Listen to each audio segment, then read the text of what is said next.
Informativo Mega. Periodismo investigativo.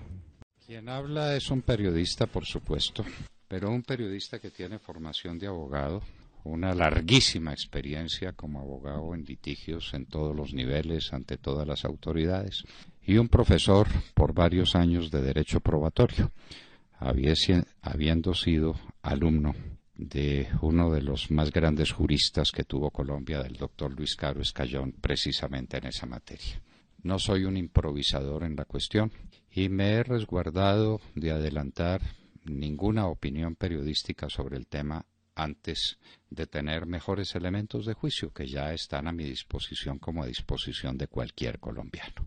Ayer presencié por medios de comunicación las declaraciones testimoniales de un bandido, quien dice le consta, un tal Juan Guillermo Monsalve Pineda, de quien dice le consta que en la hacienda Las Guayaracas se reunían los hermanos Uribe Vélez para dirigir las operaciones paramilitares en la región y para organizar esos grupos armados. Esa noticia supuestamente llegó a poder de la Corte Suprema de Justicia y sobre esa base la Corte Suprema de Justicia tranquilamente toma una decisión de 12 páginas, una decisión que compromete al mundo entero, que pone en entredicho nada menos que la imagen del hombre más importante que hay en Colombia después del presidente electo hoy, que es Álvaro Uribe Vélez, y Álvaro Uribe Vélez es un patrimonio de la nación. El mejor presidente que tuvo Colombia en 200 años y el líder indiscutible de la oposición a Juan Manuel Santos, cuyo régimen termina, y líder indiscutible e indiscutido de la coalición política que hará posible el gobierno de Iván Duque en los próximos años. Examinemos el tema. El testimonio es un medio de prueba que está dispuesto en el Código de Procedimiento Civil y en el Código de Procedimiento Penal y en todos los códigos, porque es un medio de prueba excepcional de una delicadeza inmensa. El testimonio es uno de los asuntos que más ha llamado la atención de los jurisconsultos, de los jueces, de los analistas del proceso, no solamente en Colombia, sino en todos los lugares del mundo.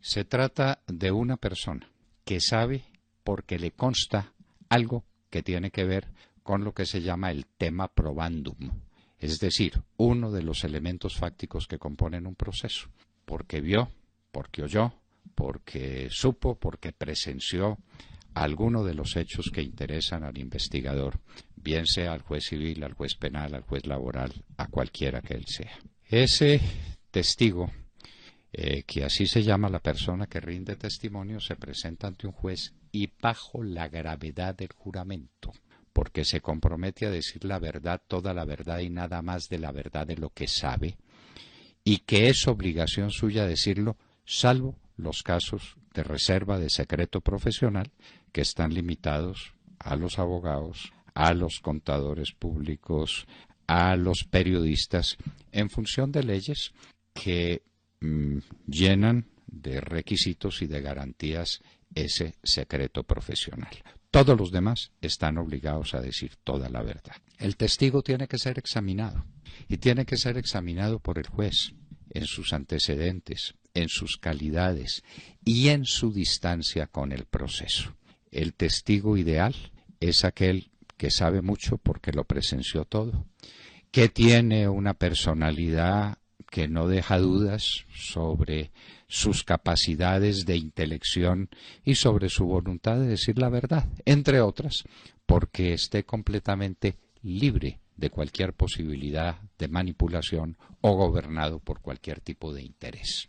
Un testigo interesado en el resultado de la causa es lo que se llama un testigo sospechoso, cuyo testimonio se puede recibir, pero frente al cual el juez debe tomar inmediatamente las distancias psicológicas que corresponden al dicho de una persona interesada.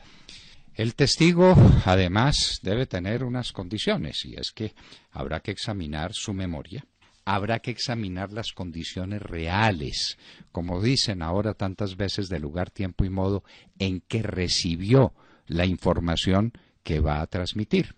Y para eso lo ideal es que el testigo haga deposición de sus hechos, de su verdad, inmediatamente, porque el tiempo corre y la memoria se diluye, y porque muchos hechos acuden a la memoria de la persona y habrá que ver cuán fiel y leal es el testimonio rendido por una persona que supo hace tiempos de algo que le consta con respecto a un proceso. El testimonio es un tema de los más difíciles de tratar en derecho probatorio, y el juez tiene que ser un gran experto en lo que llamamos, los juristas que nos ocupamos de este asunto, la crítica del testimonio, sobre lo cual hay obras capitales. Tal vez la de Francisco Gorf haya sido insuperable. Pero sobre el tema han opinado las cortes, los jueces, los juristas, los abogados, todos, porque es un tema esencial. ¿Cómo se critica el testimonio? Pero condiciones fundamentales para que el testimonio lo sea. Tiene que ser presentado ante el juez competente, que empieza por pedirle el juramento a la persona, porque lo que diga en contra de la verdad va a ser tomado como un falso testimonio, que es un delito. A un testigo que diga una cosa falsa ante un juez lo meten a la cárcel por falso testimonio. Tanta es la gravedad del asunto.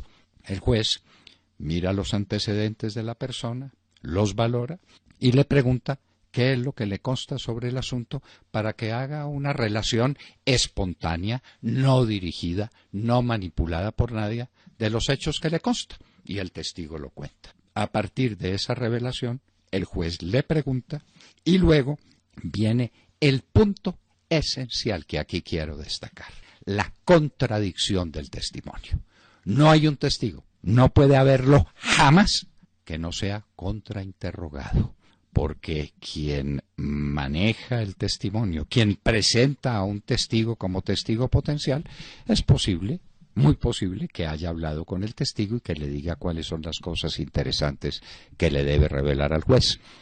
Pero es imposible preparar suficientemente a un testigo que no haga agua, que no se contradiga si está diciendo mentira, que no haya ocultado parte de la verdad o porque la quiere ocultar directamente en un acto doloso, o simplemente porque se le han pasado por alto circunstancias que son de inmensa relevancia. La contradicción del testimonio es un hecho fundamental para que cualquier autoridad de cualquier orden tome en cuenta el dicho de un testigo. Y entonces, hecha esa contradicción, el juez puede tomar otra vez la palabra para hacerle otras preguntas al testigo. Y finalmente se firma el acta correspondiente. Ha intervenido también y ha preguntado también el interesado en el testimonio, es decir, la parte que ha llevado al testigo y es la parte a la que le interesa el testimonio. Pero siempre el último que pregunta es el contradictor. Y después, el único que puede preguntar después del contradictor es el juez. Todos estos requisitos se toman para que un testimonio pueda ser tomado en cuenta. Y aquí estamos enfrentados a un testimonio recaudado por una parte eminentemente sospechosa, el senador Cepeda, que concurre 21 veces a la cárcel para hablar con el bandido este, porque lo es. Guillermo Monsalve Pineda es un bandido. Bandido que, una vez que se conozcan sus antecedentes y que al juez le digan: mire, este señor es un asesino, este señor es un miembro de grupos paramilitares que desplazaron gente, que amenazaron gente, que extorsionaron gente. ¿Cuál es la posición del juez? Inmediata, de reserva frente a lo que va a decir un testigo. Si aparece como testigo una persona que mata, que viola mujeres, que se roba lo ajeno, dígame si no va a poder mentir. Es un testigo que hay que tomar con unas precauciones infinitas.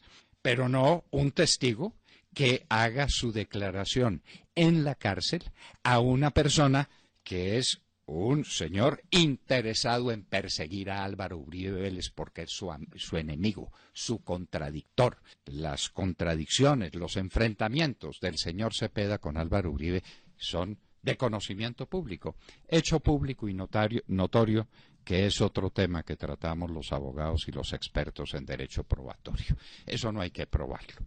Y resulta que se meten a una cárcel. 21 veces va el señor Cepeda a visitar al señor Monsalve Pineda y después lo graban al interior de una cárcel donde no se pueden hacer estas grabaciones.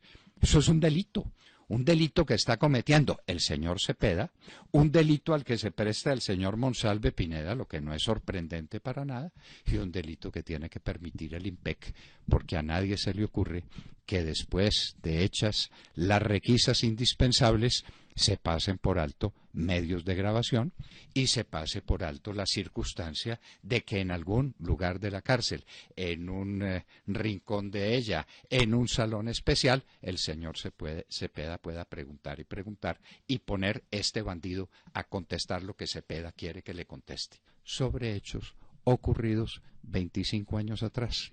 El presidente Uribe fue gobernador de Antioquia en el año de 1995 y estamos hablando de esos hechos ocurridos en aquel tiempo o tal vez anteriores, cuando este señor era un mozalbete. ¿Le podía constar? Pues le podía constar que allá llegaba el patrón, que llegaba el señor Uribe Vélez. Eso le podía constar, que le contaran los secretos y que le dijeran cuáles eran las conversaciones de los hermanos y cuáles conversaciones tenían para armar grupos paramilitares y para reunir gente en la hacienda La Guacharaca. Cuando su papá, su padre, se ha presentado a decir bajo la gravedad del juramento que es mentira lo que está diciendo y que en esa finca nunca se hizo ese tipo de reunión. Finca pues que tiene un pasado muy doloroso para la familia Uribe Vélez y desde luego nunca ocurrió lo que están diciendo. Y es sobre la base de ese testigo que la Corte Suprema de Justicia llama al presidente Álvaro Uribe Vélez a indagatoria y lo pone a las puertas de la cárcel. ¿Será esto posible? Si los magistrados de la Corte Suprema de Justicia fueran personas decentes y jueces probos, ¿qué era lo que tenían que hacer? Yo no digo que desechar de plano in limine la declaración de Monsalve. Lo tenían que llamar para que bajo la gravedad del juramento dijera lo que tenía que decir en presencia de Álvaro Uribe Vélez y en presencia de su abogado para ejercer el derecho de contradicción, que es un derecho constitucional fundamental si los magistrados de la Corte fueran magistrados de veras y fueran personas decentes. Utilizar un testimonio dicho entre comillas porque no lo es, por un bandido, dice el Código de Procedimiento Penal, que sin el lleno de los requisitos que el Código señala para que se riba un testimonio, el testimonio es nulo de plano. Esas conversaciones del señor Cepeda y del señor Monsalve jamás podrán ser elemento probatorio. Jamás, en ninguna circunstancia y por ningún motivo, porque lo dice la propia ley. Debe ser desestimado por ser nulo de plano. Y es sobre esa base, señores, es de esa manera que el presidente Uribe queda en la picota pública, que un hombre intachable, que un luchador infatigable por la democracia de Colombia y por los intereses de los colombianos, un hombre que nos devolvió la tranquilidad y que devolvió al país la sensación de prosperidad y de paz y de progreso que tuvo Colombia entre los años 2002 y 2010, puede ser considerado ante los ojos del mundo entero como un hombre que se va para la cárcel. ¿Es eso posible? Esto que estoy diciendo lo puede preguntar usted, querido oyente, a cualquier abogado, a cualquier jurista, a cualquier magistrado, para que le diga si hay algo de mentira o de exageración en lo que estoy diciendo, respecto de lo que un testigo es, de lo que un testimonio vale y de las condiciones en que debe ser recibido en toda circunstancia el dicho, la declaración de alguien que aspira a ser testigo. Lo que ha hecho la Corte Suprema de Justicia es un horror. Y filtrar ese documento de 12 páginas que nos mostraban físicamente en un noticiero de televisión es otro delito. Señores, son los magistrados de la Corte Suprema de Justicia, si son ellos los que permitieron esa filtración, unos delincuentes, porque ese es un acto sometido a la reserva sumarial, precisamente para darle oportunidades de defensa al doctor Uribe Vélez antes de que eso se haga público y antes de que la contradicción sea imposible. Señores, estamos ante un escándalo judicial de unas dimensiones gigantescas. Aquí no es Álvaro Uribe Vélez el que debe renunciar. Son los doctores Barceló y Hernández y el señor Castro, el doctor Castro, los que deben renunciar de vergüenza, de pena ante Colombia. Permitimos unas filtraciones y le estamos dando valor a un testimonio que no lo es, a un testigo que es un bandido por hechos ocurridos hace 25 años sobre lo que no puede costarle a ese bandido nada de lo que está diciendo. Y omitimos el derecho de contradicción, que es un derecho sagrado. El abogado del presidente Uribe no está clamando por lo que no le corresponde. A nadie lo pueden someter al dicho de nadie sin tener la oportunidad de contrainterrogarlo y de poner en evidencia que miente, o que exagera, o que está guardando hechos que se los ha reservado por alguna razón que sea. Y a un bandido no se le puede creer nadie. La crítica del testimonio de don Francisco Gorf, la crítica del testimonio, que es uno de los elementos esenciales del derecho probatorio, para que la prueba más difícil de valorar sea tenida en cuenta como tal prueba. Álvaro Uribe Vélez no puede ser indagatoriado, y mucho menos conducido a la cárcel en estas circunstancias. La conducta de los magistrados de la Corte Suprema de Justicia es la que está en entredicho.